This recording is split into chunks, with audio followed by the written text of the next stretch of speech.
à Robin Order, à Pierre-Yves Cosset. Merci pour l'accueil. Merci à vous pour, et à Jacques Delpy et à Jean-Jacques Occard de venir à la tribune. Jacques, pour bouger.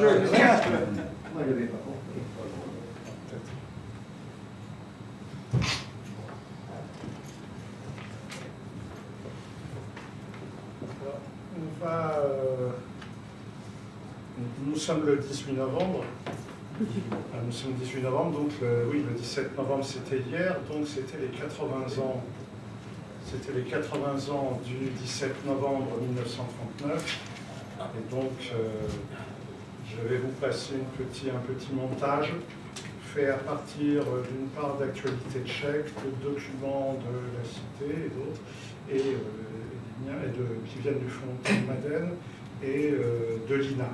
Est-ce qu'on pourrait pas le mettre après, parce que c'est pas du tout le sujet, c'était prévu à l'ordre du jour? C'était prévu projection, mais c'est bien de rappeler que nous sommes le 17 novembre, c'est 3 minutes et demie. Bon, je crois que c'est pas inutile. Et c'est une date importante, et comme nous démarrons, nous continuons l'hommage à Paul Boucher, vous allez revoir pour ceux qui ne connaissent pas. Donc, hop. c'est derrière. Voilà, c'est derrière. Oui. Alors. Moi, tu me l'as torticolis, moi. Oui. Alors, donc, c'est le 17. Je vais essayer de faire moins fort. Il est où le son ici? Il est là. Oh, oui.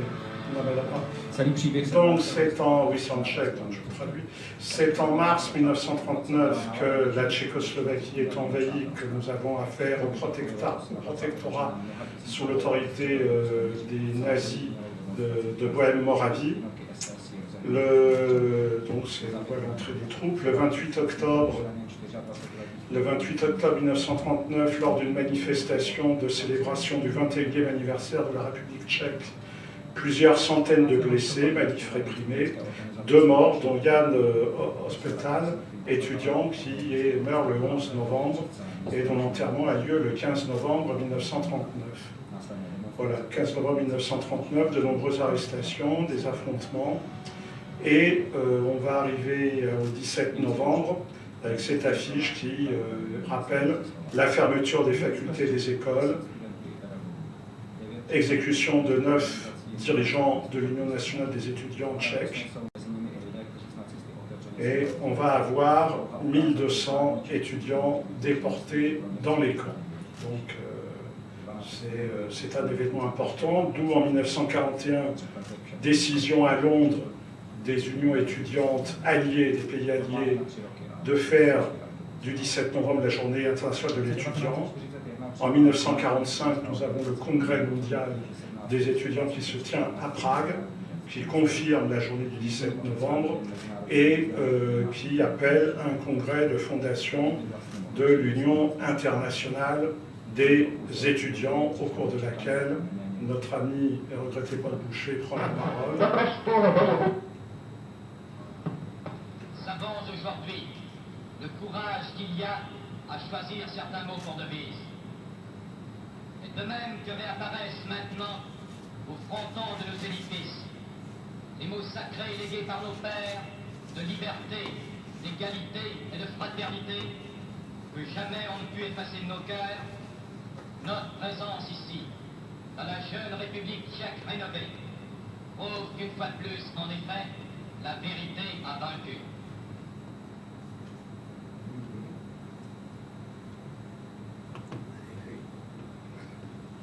Ça, donc, nous avions été avec Jean-Philippe à Bruxelles pour les 70 ans à une réunion de l'Union de European Students Union.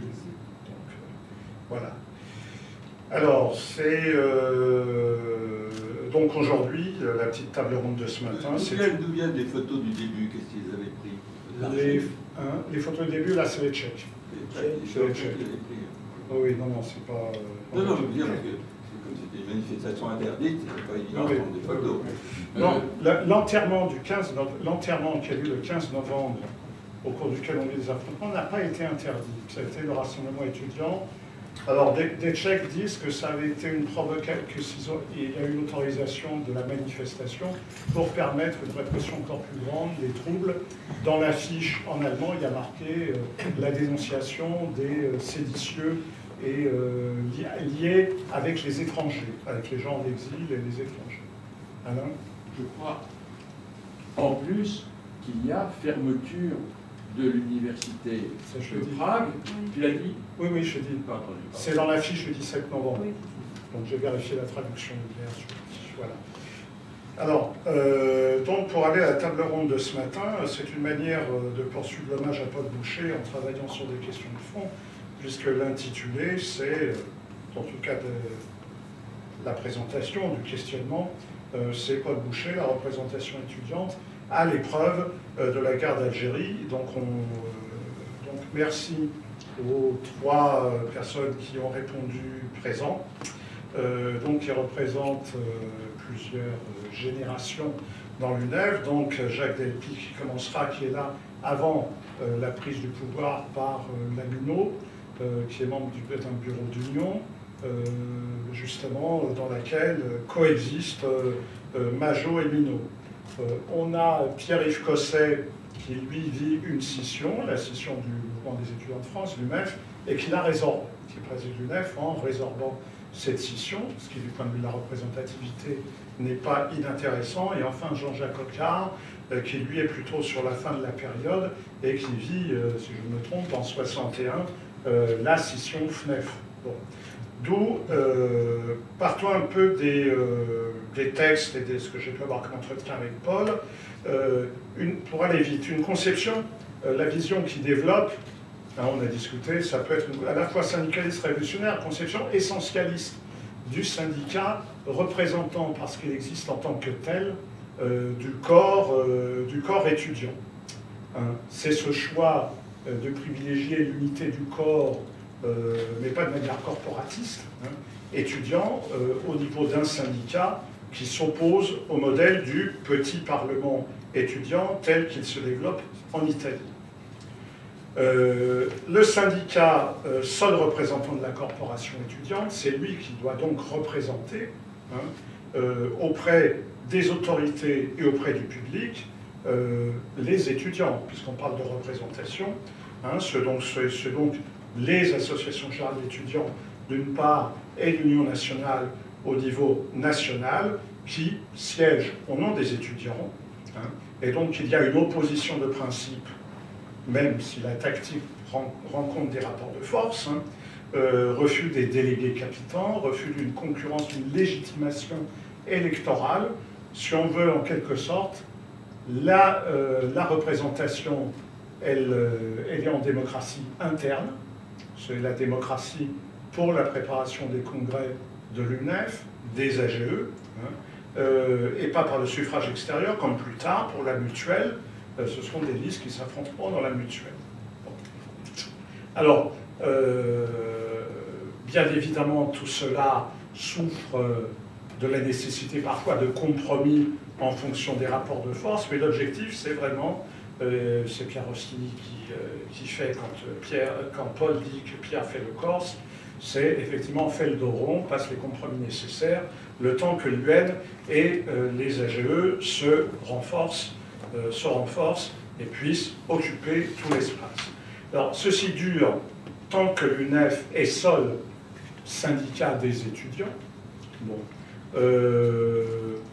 ce qui en fait recouvre une période relativement brève. Si on veut, ça peut être 1946 à 1961, ça grosso modo de la charte de Grenoble et des lendemains de la libération jusqu'à la scission FNEF, mais d'un point de vue plus étroit, on pourrait même dire que la grande UNEF qui intègre l'Union de grandes écoles, c'est 56-61. Donc, c'est vraiment là, en fait, la grande UNEF, c'est en réalité une période exceptionnelle par rapport à l'image de l'âge d'or. Bon. Alors, quelques questions, en même temps, au travers de ce que vous avez préparé, vous y répondrez peut-être. Paul, au moment de la guerre d'Algérie, évidemment, soutient la position de l'UNEF, mais il semble plutôt opposé à la structuration de Lamino, c'est-à-dire création de tendance. Bon, hein, il y voit peut-être le germe à nouveau du petit Parlement. Bon, ça c'est un élément peut-être que, et en tout cas pour nous deux, hein, pour Jacques et pour Pierre-Yves, vous pourriez peut-être y revenir. Hein. D'autre part, l'UNEF est confronté aux scissions, et notamment à partir de la scission FNEF, le retrait, la réduction de la représentation au CNO, au CNUS, et à partir de là, la division, la dispersion de tout le mouvement étudiant qui continue à s'affaiblir, à se diviser, notamment après 1968, ce qui fait qu'on en vient, avec notamment la loi Faure d'une part et avec les mouvements étudiants d'autre part, à une sorte de plusieurs terrains de légitimité syndicale par elle-même, mais qui est amoindrie, légitimité électorale au niveau institutionnel, et légitimée par l'auto-organisation dans les grandes luttes du style en tout cas, de 1976 ou 1986 ou 2006 avec le CPE. Mais voilà, donc c'est un peu la question qu'on se pose, comment tout ça se pose concrètement, pratiquement, pendant la période dite algérienne. Donc le premier à qui je vais passer la parole, dans l'ordre de la chronologie, hein, dans l'UNEF, c'est donc Jacques Delpy. Bon. Bien. C'est très difficile d'exprimer en peu de mots une pensée qui a dicté sa propre action. Et donc, effectivement, quand on évoque certains noms, forcément, d'ailleurs, je viendrai, moi, avec des documents qui retracent la pensée de ces personnes, et ce n'est pas déshonorant de montrer qu'on a été un militant de ces idées. Alors, moi, pour répondre à ta question qui est un peu difficile, pourquoi Paul Boucher, Rostini et d'autres ont eu cette attitude du mouvement étudiant? Alors moi, je crois qu'il faut que je vous dise 2 ou 3 choses qui, d'ailleurs, sont très choquantes par rapport à ce qu'on a entendu tout à l'heure. Il y avait 2 types d'associations générales d'étudiants. Il y avait celles qui étaient unitaires, c'est-à-dire il y avait une AG, et celles qui étaient fédératives. Si vous permettez, je vais vous prendre un exemple quelques minutes de ce que c'est qu'une AG fédérative. Donc, moi, j'ai connu celle de Toulouse. L'AG fédérative, c'est une AG qui est composée des représentants de corporations. Dans ces corporations, il y a le droit, il y a la médecine, il y a la pharmacie, il y a l'ENSET, enfin bon. Comment va être réalisée la représentation, et vous allez voir la diversité apparaître tout de suite, à la Corpo de droit de Toulouse? Eh bien, par un système qui me semble tout à fait démocratique, à savoir qu'il y a sur cette liste 2 étudiants en doctorat, 3 étudiants en 3e année, 4 étudiants en 2e année, 5 étudiants en 1re année, 2 étudiants de capacité en droit et 1 de notariat. Il en découle que la rose et le réséda, si on peut dire, la diversité est impliquée. Et que, de plus, cette liste, il va y avoir des listes concurrentes, vont s'opposer sur 4 sujets: activité culturelle, activité sociale, sport et loisirs. Voilà. Et à partir de là, il s'engage une bataille électorale de type de ce qu'on verrait plutôt maintenant au niveau municipal sur ce sujet qui va impliquer réellement l'ensemble des étudiants. Et il y a distribution de tracts, vote, etc. Bon, voilà pour ce qui est des corpos. Une fois que la corpo, alors je pourrais vous montrer des exemples de tracts et de batailles, c'est assez drôle, mais assez virulent aussi quelquefois. Ensuite, donc là, vous avez un corps constitué, qui n'est pas ni socialiste, ni radical, c'est un corps constitué de gens qui arrivent. Simplement, ce qu'on peut dire, c'est que, par exemple, dans le cas, il y a déjà une sorte de lutte de classe. Pourquoi? Parce que dans cette fac de droit, il y a, d'une part, les nantis de la société toulousaine, c'est-à-dire fils d'avocats, etc., et qui, elles, prétendent que les études de droit n'ont pas d'avenir, et puis les bouseux, qui viennent de l'Aveyron, du Lot, etc., de Perpignan, qui, eux, vont développer des idées tout à fait différentes. Donc il y a à la fois comment dirais-je, une diversité d'opinions et malgré tout déjà des centres d'intérêt divers. Ces corpos sont désignés. Comment cela va-t-il se passer? Donc il va y avoir forcément prise de carte, pardon, j'aurais dû dire qu'il y a nécessairement prise de carte qui vaudra carte de l'UNEF, et ensuite ces corpos se retrouvent à l'association générale. Et selon les rapports de force qui existent dans la ville, ça sera tantôt la corpo de médecine qui aura l'AG, tantôt etc. Et là, je vais vous donner un exemple de ce qui se passe. Dans cette AG, il y a évidemment des postes, et pour ce qui me concerne, par exemple, je suis vice-président intérieur. Or, il faut savoir que si c'est vice-président intérieur, c'est parce qu'à l'UNEF, il y a un vice-président intérieur. Et j'ai un groupe que je vais avoir à traiter qui regroupe une dizaine de personnes sur position du personnel auxiliaire, vous voyez qu'on ne s'occupait pas, ministère de la Jeunesse, syndicat ouvrier et syndicalisme étudiant, budget 55 de l'éducation nationale, le pré-salaire, la réforme de l'enseignement, statistiques sur les bourses, la réorganisation de la jeunesse et le syndicalisme étudiant, le logement étudiant, et il y a un secrétariat, et toutes ces personnes sont inévitablement d'opinions diverses. Puisqu'à ce moment-là, certes, il y a déjà des débats sur les effets du colonialisme. En fait, on commence à parler, il y a l'Indochine, en fait, il y a différents facteurs. Mais en fait, ce que je veux dire, c'est que pour expliquer la position de Paul Boucher, de Rossignol, c'est que l'UNEF se constitue sur une base extrêmement solide. C'est-à-dire de gens qui, les uns sont intéressés par le sport, et d'ailleurs, il va y avoir de très belles opérations sur le sport dans ce domaine. Les autres sont occupés sur les problèmes de santé, et il va y avoir... Et donc, là, nous avons une base qui explique, du moins, le fait que, quand il s'agit ensuite de prendre des positions plus globales, il va y avoir forcément apparition de courants. Mais je vais m'en tenir à ça pour l'instant pour expliquer qu'à mon avis, ceci explique aussi la capacité qu'a eu l'UNEF à résister aux batailles qui vont s'engager.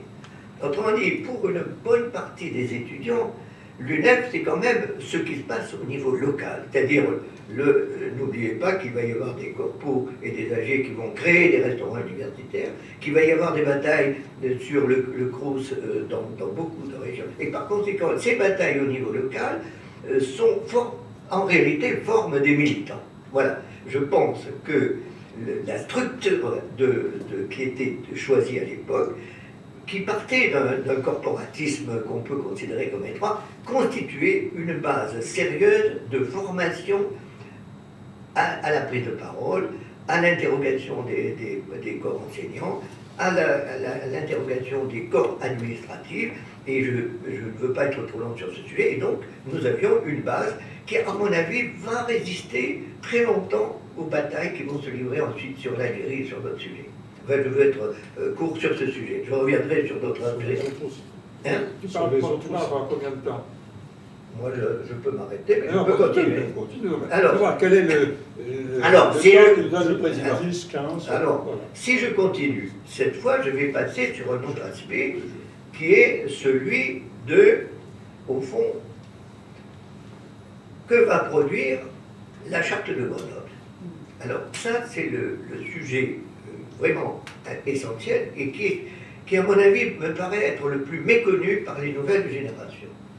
À l'époque, alors j'ai apporté la thèse de Gaulle, qui est bien connue, n'est-ce pas, qui est fondamentale sur ce sujet, et parler de syndicalisme étudiant, je m'excuse, ça suscitait des injures, voire en tout cas des controverses incroyables. Il y a le doyen Voirin disait que c'était évidemment l'impossibilité du syndicalisme étudiant ne résulte pas seulement du fait qu'il est une formule vide de substance juridique. En effet, les syndicats étudiants ne pouvaient pas s'appuyer sur la loi de 84. Par conséquent, la notion de représentativité ne pouvait, évidemment, on pouvait accepter que la corpo de droit de Toulouse était représentative du monde. Mais pour les étudiants, c'était autre chose. Et donc, effectivement, il va y avoir une recherche de ces personnes que nous avons citées, mais il faut citer Rostini, il faut citer Trouva, il faut citer toute une série de personnes qui vont avoir comme objectif de se rapprocher au fond du mécanisme syndical. Et qu'est-ce que demandent les juridictions pour constater qu'un milieu devient un syndicat? Mais ils demandent toute une série de choses. Ils demandent par exemple qu'il y ait des grèves. Eh bien, les grèves, je me permets de vous dire qu'il y a eu la grève de 47 contre l'augmentation prévue des droits universitaires, qu'il y a eu la grève de 51 pour l'application des textes régissant le financement du régime étudiant de sécurité sociale, ou encore la grève de 53 pour la défense du budget de l'éducation nationale.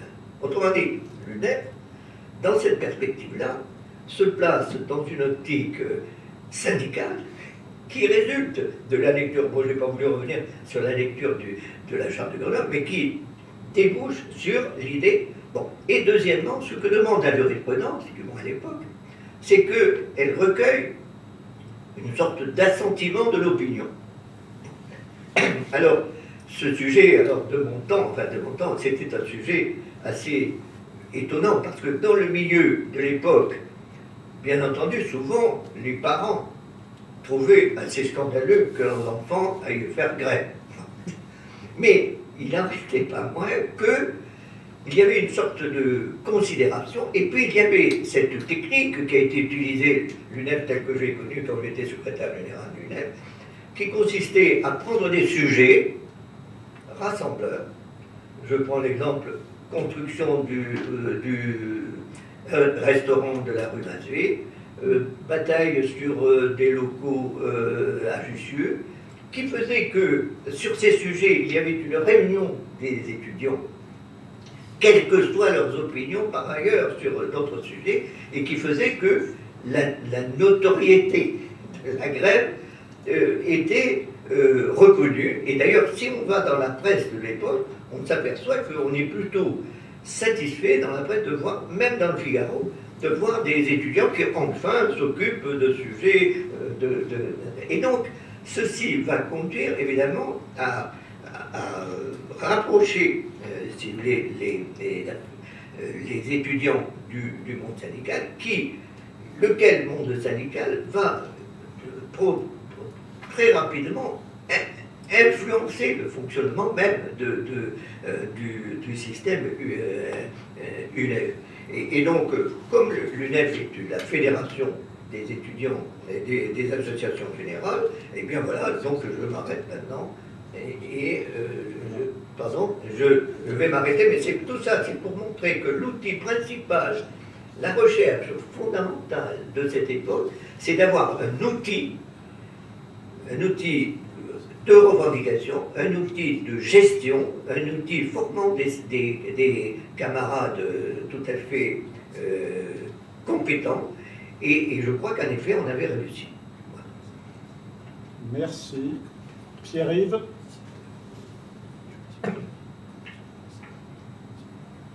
D'abord, un petit rappel sur ce qu'était l'UNEF en 1955, au moment du début de la guerre d'Algérie. Alors, l'UNEF est de multifacettes, et nous tenions beaucoup l'existence de ces facettes, même si cette présentation présente avec des contradictions internes. Alors, au niveau national, l'UNEF était une institution, au sens où elle était reconnue d'utilité publique, elle recevait une subvention annuelle assez conséquente. C'était le directeur général de jeunesse et des sports. Nous invitions à déjeuner pour nous préciser le montant de la subvention. Le ministre venait au congrès, qui était quelque chose suivi par les journaux, je dirais même un peu avant la guerre d'Algérie, et notamment un journal comme le Figaro, Pépillon, accordait de l'importance parce qu'au fond, les étudiants, c'était les fils des lecteurs du Figaro, puisque nous avions une composition tout de même assez bourgeoise de l'université. Et puis, nous avions eu tout de même, nous avions la cogestion, 55, un succès tout à fait important, et nous avions, là-dessus Jacques pourra en parler mieux que moi, ce grand succès qui a été la sécurité sociale étudiante avec la mutuelle, qui a été en effet un combat idéologique, pas simplement un combat administratif, et avec une gestion étudiante. Disons-le, il y avait 150 000 étudiants, les problèmes étaient très différents d'aujourd'hui, où les effets quantitatifs ont les conséquences qualitatives. Et les modérés, qui étaient nos opposants, je ne parle pas des colonialistes purs et simples, nous avaient dit vous allez tout perdre avec la guerre d'Algérie. Et nous avons tout perdu du point de vue institutionnel. Nous avons perdu l'utilité publique, nous avons perdu la subvention, nous avons perdu la cogestion en 50-50 et la sécurité sociale étudiante. Alors, ça n'est pas complètement les conséquences de la guerre d'Algérie, mais il est évident que cet engagement a eu un coût très élevé. Et c'est pour ça que quelqu'un comme Paul Bouchet était extrêmement prudent. Je ne crois pas qu'il avait sur l'organisation de la minorité, il s'en foutait un peu, je dois le dire, me semble-t-il. Par contre, il nous disait l'unité a une valeur, et son expérience d'âgé donnait un poids. Ce qu'a dit Jacques, c'est très important. La réalité sociale, l'insertion dans le milieu, le pluralisme de ces âgés faisait que c'était vraiment des forces locales. Il nous a toujours absolument pas poussé à aller plus vite. Bon, ceci doit être dit. Et enfin, nous avions eu tout de même un petit espoir avec les commissions Harvey Jeunesse de 54. Le thème, on disait, il n'y a pas de problème jeune, il n'y a que des aspects jeunes, des problèmes généraux. Et ces commissions ont été créées dans tous les ministères. Le seul qui a joué, le ministère qui a joué la commission très sérieusement et assez longtemps, a été la commission Harvey Jeunesse. Vous devez le reconnaître, moi je m'en rappelle très bien, on faisait mon service militaire, il fallait sortir par la coloniale, c'est par la commission Harvey Jeunesse qu'on a trouvé une solution. Donc il y avait une empathie, il y a un travail aussi, parce que la jeunesse est la matière première, en effet, de l'art. Je ne sais pas si les travaux ont été faits en dehors de ces commissions, mais enfin, il y avait pour nous quelque chose tout de même d'important. Il y avait un petit souffle autour de Mendes France, ça évidemment n'a pas duré longtemps. Cela dit, je dis que c'était une institution, mais le corps politique considérait que c'est une institution mais à la marge. Et lorsqu'on était sur l'essentiel, c'est-à-dire l'université elle-même, comment devaient évoluer les études, comment on devait se réformer, comment on devait s'ouvrir, eh bien, la grande majorité du corps professoral était complètement contre. J'ai essayé de souvenir personnel, on essayait de se battre pour donner un contenu plus large au décret capitant qui, je crois, n'était pas complètement mis en œuvre pour qu'il y ait une représentation étudiante dans les assemblées des conseils des facultés et de l'université. J'avais fait une tribune libre dans Le Monde, et il y a eu des interventions d'agrégés au Giro de l'Après-midi pour empêcher que cette tribune libre paraisse. Ça s'était réduit dans un petit interview, je n'ai pu le faire. Donc, en effet, nous étions heureux, si on peut dire, de cette position, qui n'empêchait absolument pas la contestation, les grèves, et avec maintenant, à travers le budget d'éducation nationale, une analyse d'ailleurs un peu technique de faiblesse et de la carence, et en 1956, on avait été très content que le budget nous donne 1 milliard, 1,5 milliard de francs pour la réforme, qui n'ont jamais été utilisés, puisque la réforme n'a pas eu lieu, et que le milliard n'a pas abouti, que la direction du budget a dit pas de réforme, pas de crédit, ça a été donc été gelé. Donc il y avait donc cette situation pour le faire. Sur les AG, en dehors des choses très importantes qui ont été dites par Jacques, n'oublions pas que dans le 1955, il y avait l'Association générale des étudiants d'Alger qui n'était pas encore tenue, les guerres n'étaient pas arrivées. C'était des mous centristes. Bon. Et l'Association générale des étudiants de Tunis. On se pétait, Jacques s'en souvient, parce qu'il y avait quelques fausses cartes dans leur représentation. Et il faut aussi rappeler que cette guerre nous avons donné un coup de frein sur engagement guerre d'Algérie, on a fait cette lettre au président de la République qu'on a retirée au Congrès de Paris. Je veux dire qu'en dehors des personnes qui connaissaient bien la situation historique, la plus grande partie des militants étudiants était d'une très grande ignorance de ce qu'était l'Algérie. Le Maroc étudié, c'était clair. L'Algérie, ce qu'on nous avait appris, est-ce que nous connaissions même exactement à l'époque ce qui s'était passé en 1945 à Sétif? Je n'en suis même pas complètement convaincu en 1955. De ce point de vue-là, Paul Boucher le rappelle très bien.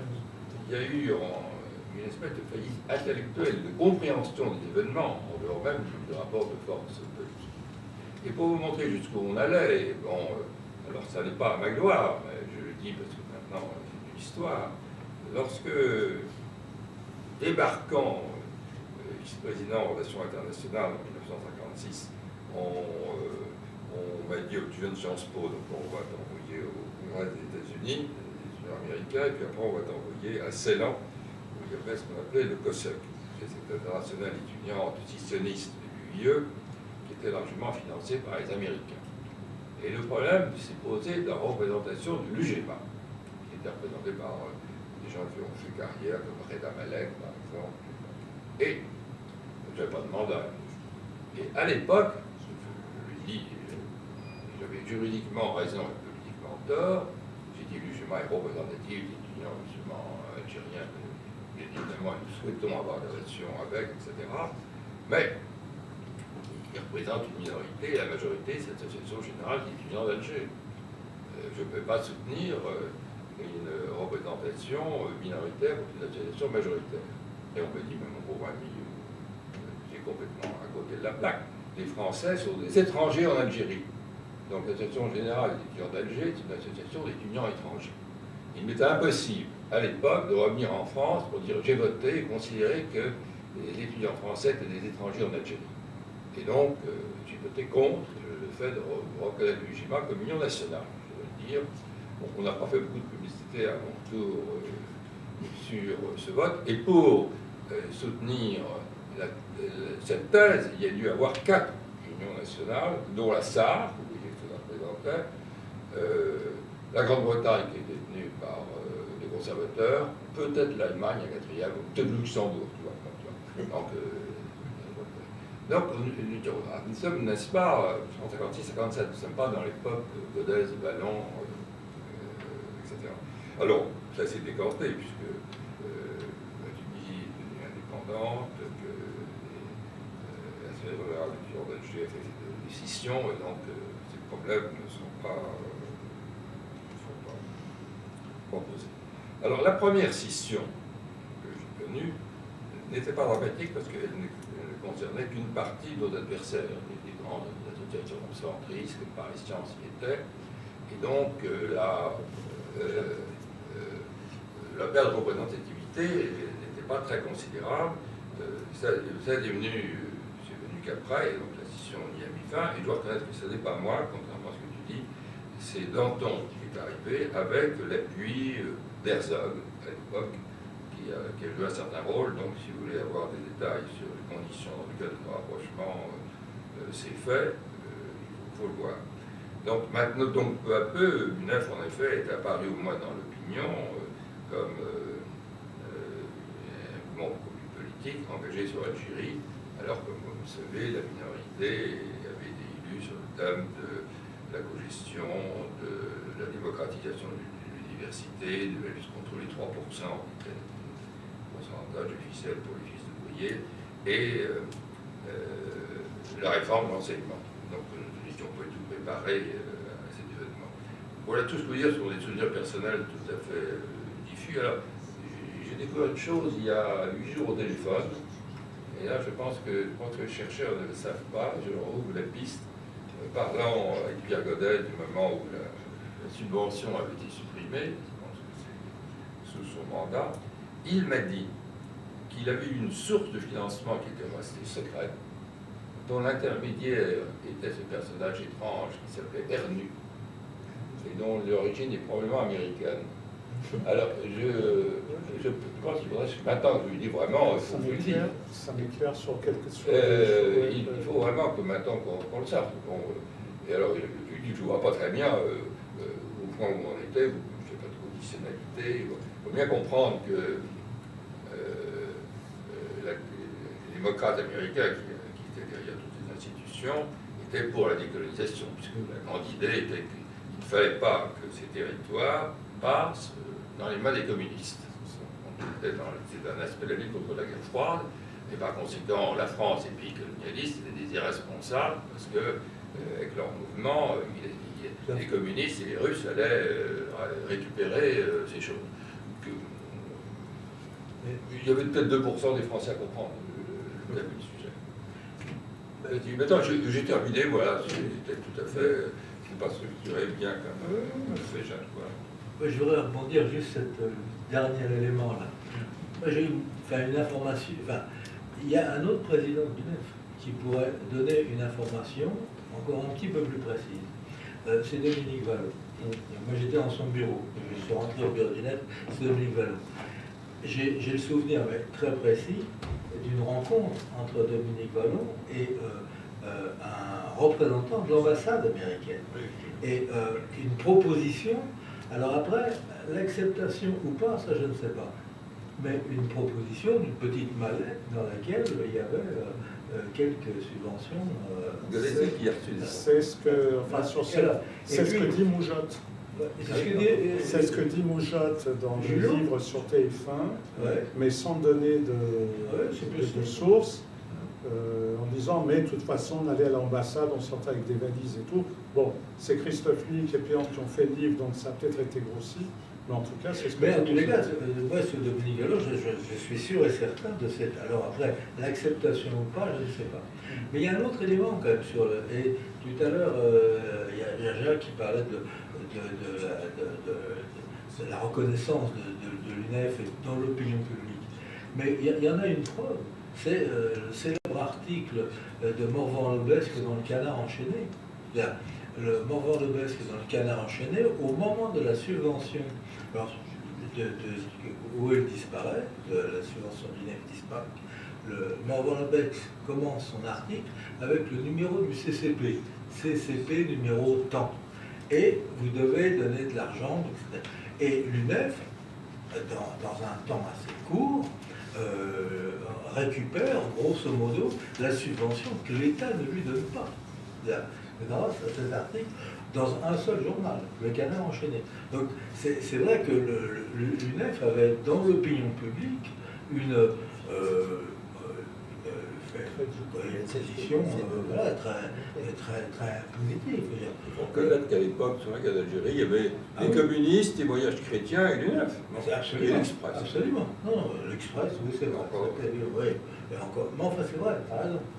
Et puis, ce plan du l'UNEF encore comme ça, moi je rappelle toujours le papier en tête de l'UNEF. C'est-à-dire, quand je suis rentré, moi, jeune militant, je suis rentré au bureau de l'UNEF, j'avais 20 ans. Et le papier en tête de l'UNEF, il y avait la liste des institutions créées par l'UNEF ou à l'initiative de l'UNEF. Et il y avait, alors, je peux vous dire, il y avait une liste longue comme un et il y avait énormément, alors la Fondation Santé des étudiants de France, l'OTU, etc. Je me souviens plus, l'association sportive, je me souviens plus tout ce qu'il y avait, mais effectivement, et ceci en remontant énormément dans le temps. L'avant-guerre, la fondation Saddam, Oui, c'est ça, 35-36. Non, avant, Oui, même avant, oui. Avant, après la guerre de 14, Oui, dans les 22, 30, C'est 23. ça remonte, enfin, remontant énormément dans le temps. Enfin, je veux dire, il y avait une accumulation de choses. Alors, d'accord, l'UNEF était tout seul, etc. Quoique, entre les deux guerres, il y avait quand même des organisations qui n'étaient pas des organisations de type syndical, enfin, syndical, l'UNEF n'était pas vraiment un syndicat, mais à ce moment-là, mais qui n'étaient pas tout à fait pareil, mais il y avait quand même des organisations un peu, grosso modo, l'UNEF n'étant pas, entre guillemets, dans l'entre-deux-guerres, perçu comme vraiment très progressiste, il y avait des organisations de jeunesse et des organisations étudiantes qui se voulaient, disons, syndicale, je ne sais pas si le mot syndical est exact, mais enfin, en tous les cas, qui se voulait concurrente à l'UNEF. Oui, alors, si tu donnais un point que j'ai oublié, maintenant je m'en souviens. Non. L'UNEF institution n'est pas reconnue par tout le monde. Dans le monde syndical, nous avions évidemment des relations avec la FEN et le syndicat le SNESU, pas mal à mon époque avec la CFD, avec Paul Vigneault et le SGAN, un peu après. Mais peut-être, j'ai dû voir la CFTC au moment où elle a disparu, représentée par la CFDT. Bon, et à l'époque, oui, la CGT, ni Force ouvrière, nous recevait. Et c'est le premier, c'est dû être Danton ou la Défense de la République, où nous avons été reconnus comme des grands, et après, nous connaissons raconte à la préparation des grandes manifestations de 60, etc. Donc la représentation était d'un certain côté, mais elle n'était pas, en effet, la reconnaissance d'un syndicat étudiant.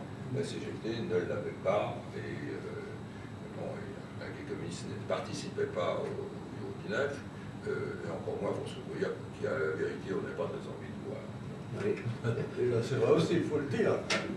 Non, et je veux dire, la force de l'UNEF, et là je rebondis sur l'aspect syndical, la force de l'UNEF aussi à l'époque de la guerre d'Algérie, c'est qu'effectivement, le fait qu'il n'y avait pas effectivement grand monde, enfin au début, qui était opposé à la guerre, mais la force de l'UNEF aussi était qu'elle faisait la liaison entre des syndicats qui ne se rencontraient pas.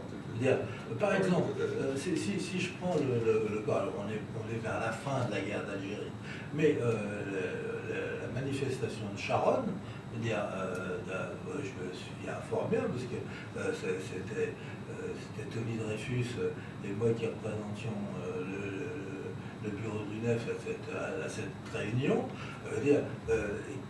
d'un seul coup, où effectivement il y a un tract, il est tiré dans les imprimeries de l'UMA, on est d'accord, mais à part ça, dans laquelle il y a la CGT, la CFDT, la FEN et l'UNEF. Il n'y a pas les fonds, ça je suis d'accord. Mais si l'UNEF n'avait pas été là, ni la CFDT ni la FEN n'auraient signé. Je veux dire, l'UNEF est là, et donc ces deux organisations signent. Donc, et c'est vrai que l'UNEF est un pivot, ça représente, je dirais presque, sa représentation auprès des organisations syndicales ouvrières, elle l'acquiert à ce moment-là. Alors après, on peut en discuter plus longuement, mais elle l'acquiert à ce moment-là. Et le discours de Dominique Vallon à l'enterrement de Charonne, il est particulièrement, d'abord, il est au même niveau que les autres syndicats, mais il y a quand même une chose, moi, qui m'intéresse. Tout à l'heure, tu parlais de Sétif en 1945, etc.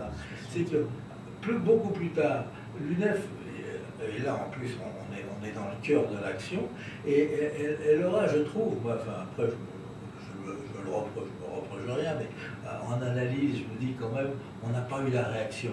Le 17 octobre, où il y a quand même des dizaines, des centaines, le nombre exact, personne ne saura jamais, d'Algériens qui sont tués, je veux dire, et l'UNEF est pourtant sur la guerre d'Algérie, est en pleine, elle est en position notable, elle dira quelque chose, mais elle ne le dira pas tout de suite. Vallon, dans son discours d'un an après, de quelques mois après, en parlera, mais très légère. Je veux dire, c'est vrai elle sera le seul, hein, la CFDT en parlera. La CFTC en parle. La CFTC. La CFTC, le CFDT à l'époque déjà. C'est déjà la CFDT. C'est la CFTC. Bon, si tu veux. Non, mais je te. Mais c'est vrai que sur ça, on n'aura pas une position, disons, il y a une minorité à l'intérieur de l'UNEF qui aura une position beaucoup plus engagée par rapport à ça, mais la direction de l'UNEF aura, sur ce 17 octobre, et sur le séminaire qu'on avait organisé sur l'Algérie, Dominique Vallon le dira lui-même, que on n'est pas à l'initiative de dénoncer le lendemain ce qui s'est passé ce jour-là, le lendemain ou le surlendemain, enfin, en tous les cas. Et pourtant, il y a des témoignages, et pourtant, on a des contacts, et pourtant, voilà. Donc, ça, Est-ce que le fait que le FLN était relativement réticent a peut-être joué peut-être un peu dans les contacts? Tout à fait, non, mais c'est clair. Moi, je ne veux pas aussi, je suis d'accord avec toi. Alors, la FNEF, pour moi, c'est quand même. J'ai l'impression, enfin, là c'est pareil, c'est dans le vécu, j'ai pas lu, je suis pas comme notre ami Jacques qui a toujours plein de documents sous le coude. Mais dans le souvenir que j'ai, c'est qu'effectivement, contrairement à la structure qui a été créée de ton temps, le mouvement, comment ça s'appelle, Le mouvement des étudiants de France. Hein, Le MEF avec la show. et contrairement au MEF, pour moi, la FNEF, c'est vraiment parce que le pouvoir politique voulait faire chier le MEF. Ce qui n'était pas vrai au moment du MEF. Voilà. Non, c'est ça, je pense que c'était pas du tout vrai. Puisque là, et en plus, moi j'ai le souvenir, c'est une question que je veux toujours poser comme ça des gens qui sont un peu plus âgés que moi et qui ont pu connaître un inspecteur de l'éducation nationale socialiste et qui a joué un rôle dans cette affaire. Il s'appelait Faucon.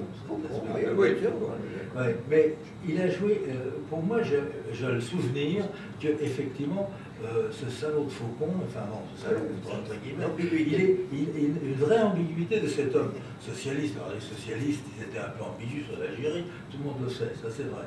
Mais que lui, il avait poussé il avait aidé à la création de la FNEF. Il avait été, parce que alors que c'était quelqu'un qui était au congrès de Strasbourg, et au cabinet de Guy Mollet, était pour nous, à un moment donné, un relais entre l'UNEF et le gouvernement socialiste. Et à mon avis, la FNEF a pâti pour elle le fait quand même d'avoir été vraiment au début, après je ne sais pas bien, etc., mais au début d'avoir été un instrument gouvernemental. Elle s'en est jamais vraiment sortie d'avoir été instrumentalisée par le pouvoir central. Voilà, pour effectivement piquer une place. Parce que la cogestion ne va pas disparaître tout de suite. Simplement, la cogestion pour l'UNEF disparaît parce qu'il y a la FNEF qui est là, mais il y a toujours autant d'étudiants, etc. Et puis, Le Bray a commencé à y toucher. Le Bray a commencé à y toucher. Oui, c'est ça. Ça part pas plus loin. Je sais pas, au CNO, le Debré touche. Il a commencé il voulait casser le principe de Paris. Oui, il voulait, mais il ne l'a pas fait. Mais il le fait pour nous en y introduisant déjà la FNEF. La FNEF a une place ou deux, qu'importe, etc. 2 places, voilà. Et puis effectivement, le fait aussi que la FNEF va bâtir aussi qu'il y a un certain nombre de gens, des gens que l'UNEF va exclure, comme la contre droit, par exemple, qui va rentrer et là qui va disons, droitiser, plus que droitiser la FNEF, qui va lui donner une image. Et moi, j'ai l'impression, enfin, je pense même que, effectivement, je ne sais pas si vous avez un jour récupéré les archives de cet organisme, mais existe-t-il des archives d'ailleurs, mais enfin, elle est pas morte. Disons, la guerre d'Algérie disparaissant, la FNEF, la FNEF disparaît, enfin, je veux dire, assez vite, je veux dire. Pour moi, elle disparaît assez vite, elle ne reste pas. En revanche, ce qui va se passer à l'intérieur de l'UNEF, et là, je saute sur ce que disait Jacques, sur les étudiants, la création d'œuvres, pas dans la commission, mais d'œuvres qu'ils géraient eux-mêmes. Et donc, effectivement, à ce moment-là, il y a tout un courant. L'UNEF a encore de beaux jours, en tous les cas, concernant son nombre d'adhérents. Enfin, je veux dire, on est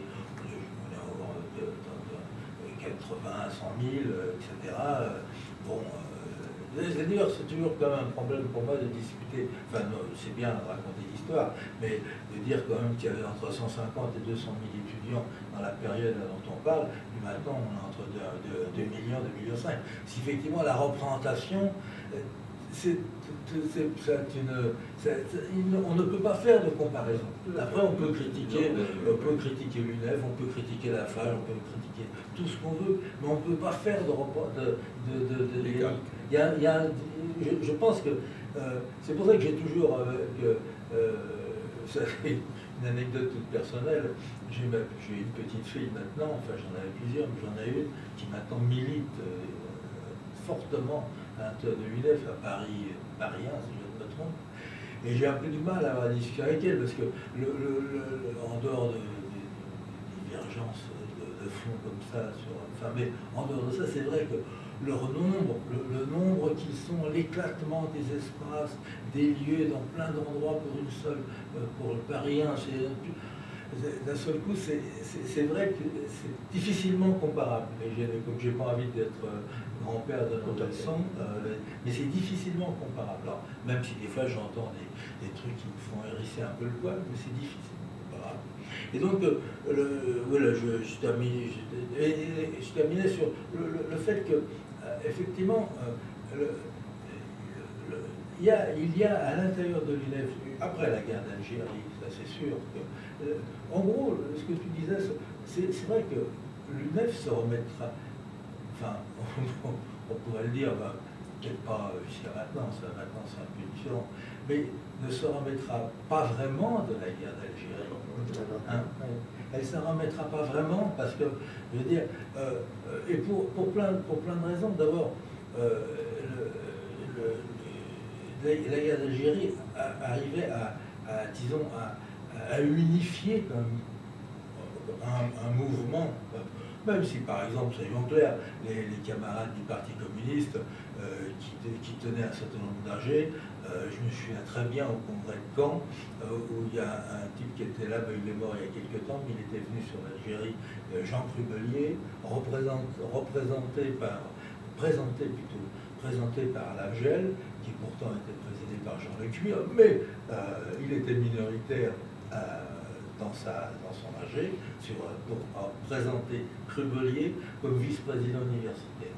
Crubelier étant le responsable de l'UEC de la Sorbonne et à l'époque.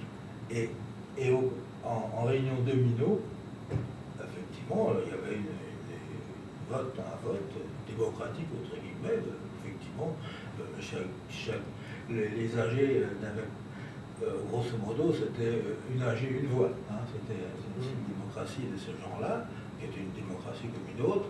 Effectivement, il est mis en minorité. Enfin, il n'est pas accepté. Mais malgré il y a quand même sur la guerre d'Algérie on le voit bien quand à la manifestation organisée. Là, il y a les faux. La manifestation organisée, le meeting organisé à la mutualité dont Pierre Godez préside. Et là, j'ai bien compris. Il faut Paris, peut-être. Il faut Paris. Non, mais il faut Paris. C'est Paris. Et moi, là, en plus, j'étais au service d'ordre, donc j'étais encore un peu plus jeune, et je n'étais pas au bureau de l'UNEF. Mais donc, je sais qu'en tous les cas, il y avait Faux Paris, la CGT, qui au départ était à l'initiative, s'est retirée, etc. Et les étudiants communistes organisent devant la mutualité, alors pour ne pas être, mais organisent devant la mutualité contre l'avis du Parti communiste, une manifestation. C'est une des premières manifestations publiques des étudiants communistes montrant une divergence avec le parti sur ça. Et donc c'est vrai qu'à partir du moment où le sujet de l'Algérie, c'est gagné, je finis, le sujet de l'Algérie, c'est gagné, etc. Après, on a deux choses. D'un seul coup, tous ces militants essayent après de tirer un peu la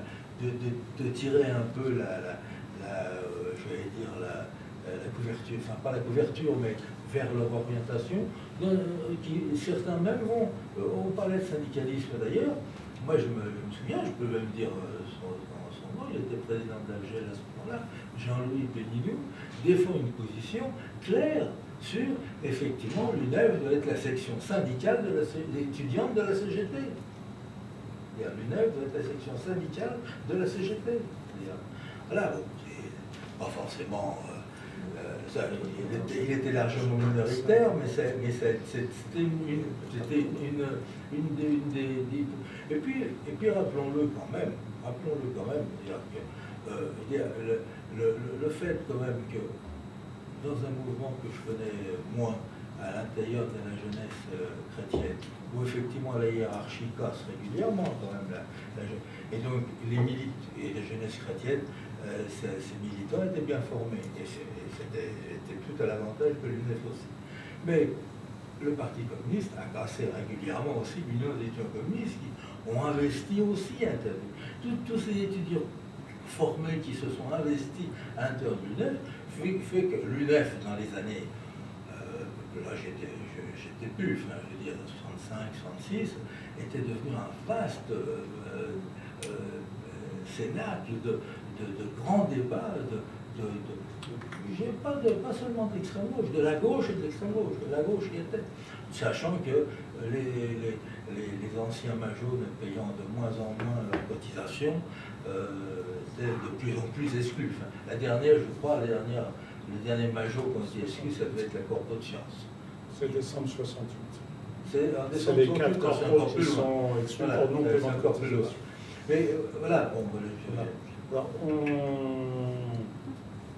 a commencé un petit peu en retard, on peut se prendre un quart d'heure. 10 minutes, un quart. Est-ce qu'il y a dans la salle d'abord des questions? Des questions, des remarques?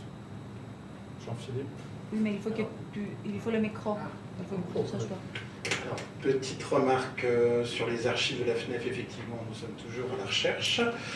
Pour l'instant, le seul biais qu'on ait, c'est par des anciens militants ayant des responsabilités locales ou nationales. Et donc, on a notamment le fonds de Jacques Hussenet, qui était créateur de la Fédération Générale des étudiants de Reims et qui a eu des responsabilités nationales à la FNEF. Mais on n'a pas repéré d'autres choses. Vous avez dû avoir par contre des archives de l'UMEF. Oui, ça, et par contre, il y a les archives de Pierre-Marc Lachaud sur Limoges et sur le MEF qui permettent effectivement de mieux comprendre cette période. Moi, j'ai la question que j'avais à poser un peu à tous les trois par rapport au sujet de la journée sur la représentation des étudiants. C'est vrai que vous avez à peu près tous les trois connu la période où il n'y avait que l'UNEF qui représentait les étudiants pour les œuvres, pour d'autres choses. Jacques Delpy a parlé de grève par rapport au budget, etc. Donc, est-ce que vous aviez une réflexion, vous, sur bon, les décrets capitans, on n'en veut pas, on veut une autre représentation, ou est-ce que, comment vous conceviez une représentation qui était basée uniquement sur, on va dire, l'existence du syndicat de la classe étudiante, comme le titrait l'UNEF, le Figaro à l'époque. Alors voilà, attends, mais tout le monde va répondre. Donc, pour l'instant, moi, une petite remarque, une remarque sur ce qui a été. Bon, d'abord, la FNEF, moi je suis d'accord sur l'idée qu'elle représentait peu dans le milieu, mais sa reconnaissance institutionnelle immédiate qui provoque le départ de l'UNEF des œuvres fait qu'ensuite, avec l'évolution de l'UNEF dans les années 60, on va avoir une sorte on va passer au boycott des élections, etc. C'est plus cet effet indirect que la force de la FNEF, c'est plus l'effet de... on rentre dans le doigt de l'engrenage non seulement des divisions, hein, mais en plus un petit peu de changement de fonction avec le gouvernement. On était très contents d'ailleurs que l'UNEF soit plus là. Sur l'entre-deux-guerres, il y a effectivement la FFEC, l'UFE, Union fédérale des étudiants. Il y a aussi des scissions, la fameuse scission 31-32. Bon. Et je dirais sur l'UNEF comme force de liaison au moment de la guerre d'Algérie, très important. Et on peut avoir l'exemple inverse. Quand le 29 mai 68, la CGT appelle à la manifestation pour le gouvernement populaire et que la CFDT, avant de se prononcer, dit « nous, on suit l'UNEF ». C'est-à-dire si l'UNEF dit « elle y va, on y va », si l'UNEF dit « on n'y va pas », la CFDT n'ira pas. Bon, ce qui montre encore que la force symbolique, la représentation, mais là on est dans la représentation vers l'extérieur, vers l'opinion, vers le mouvement syndical. Voilà. Donc pour répondre aux questions, peut-être qu'on va prendre dans les ordres 3 minutes chacun. Jacques. Très rapidement, oui, pardon. Très rapidement, moi, si vous voulez, pour simplifier, il faut se rappeler que dès le départ, il y avait une distinction qui était faite sur le nom même, parce que vous paraissez admettre toute une série de choses. N'est-ce pas? Vous êtes dans l'idée que tout le monde est d'accord sur Union nationale des étudiants de France. Or, le vrai titre, c'est Union nationale des associations générales d'étudiants de France. Et je m'excuse, mais ça introduit une sacrée nuance. Quand vous êtes après en gestion à l'UNEF, comme moi j'étais secrétaire général, vous avez en fait en face de vous des responsables d'AG qui existent. Bon, alors ça c'est un premier point. Le deuxième point, c'est évidemment que la concrétisation du fait que l'UNEF va devenir un syndicat d'étudiants, c'est évidemment la bataille sur le 55, sur le CRUS et le CNUS, la parité. Nous gagnons la parité. Pour gagner la parité, c'est pas rien. Il faut vraiment que le corps enseignant, que le ministère de l'Éducation nationale l'accepte. Et évidemment, il y a eu avant le régime de sécurité sociale, mais qui est comme celui de la MGN, de toute une série de mutuelles qui bâtissent un corps de formés dans les différentes associations ou syndicats ou économies solidaires du pays. Bon, autrement dit, on est dans un phénomène où tout cela relève. Alors, deuxièmement, la contre-attaque de l'État, on va la voir. Premièrement, après les décrets de 55, on va voir disparaître, s'atténuer la représentation ça c'est ce que tu as dit. On va voir l'apparition des mutuelles concurrentes.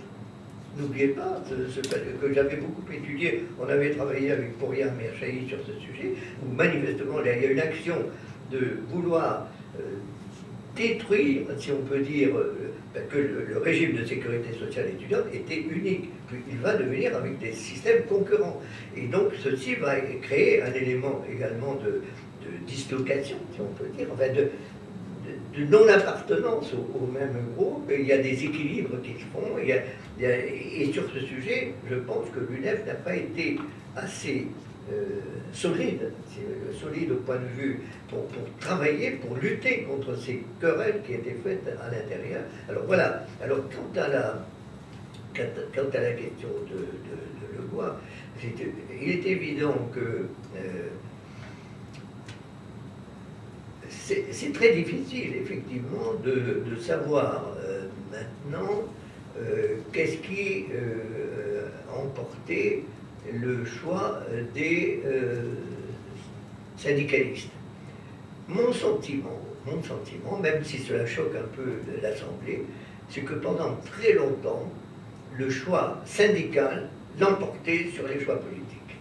Et que c'est ce qui a fait que l'UNEF a continué à former des militants. Et ce que j'ai entendu tout à l'heure en introduction me semble une catastrophe. Si l'UNEF et si les syndicats étudiants ne forment pas de militants, ils peuvent former des militants politiques, mais des vrais militants. Eh bien, on découvre, ce qu'on découvre actuellement, c'est que la mutualité cherche des jeunes pour gérer d'énormes sommes, que l'économie sociale est d'accord, on fait le beau discours, mais il faut s'y engager. Et donc, effectivement, il y a là un dérapage complet qui se produit. Bon, alors, les archives, on a peut-être quelques sources qui vont venir, mais on n'a pas attaqué. Ce sont les archives de Rossini. Bon, Évidemment, les chercheurs ont préféré traiter paix et liberté, hein, c'était quand même plus excitant. Mais les archives de Rossini, il va bien falloir qu'à un moment on s'y attaque. Et je suis sûr que là-dedans, on aura quelques éclairages sur les sujets qui permettront aux chercheurs d'actualiser. Voilà. Nous sommes l'arme au pied et disponibles dès que le premier appel. Avant de passer par là à Pierre-Yves, je rappelle que le 15 mai 1907 paraît au Journal officiel de la République française le dépôt des statuts de l'Union nationale des associations d'étudiants de France. Des associations étudiants de France. Plus connues ensuite comme l'Union nationale des AGE ou UNEF. Mais le texte de 1907, c'est UNAEF. Non, c'est juste une. Oui, mais les majors vont Pierre bien. Oui, 3 petites remarques. D'abord, j'ai un peu un trou de mémoire. Je pense que les spécialistes se retrouveront dans leurs documents. Lorsque je me battais pour une représentation étudiante dans les institutions universitaires, ça n'était pas le décret capitan, c'était autre chose. Je ne sais plus exactement ce que c'était.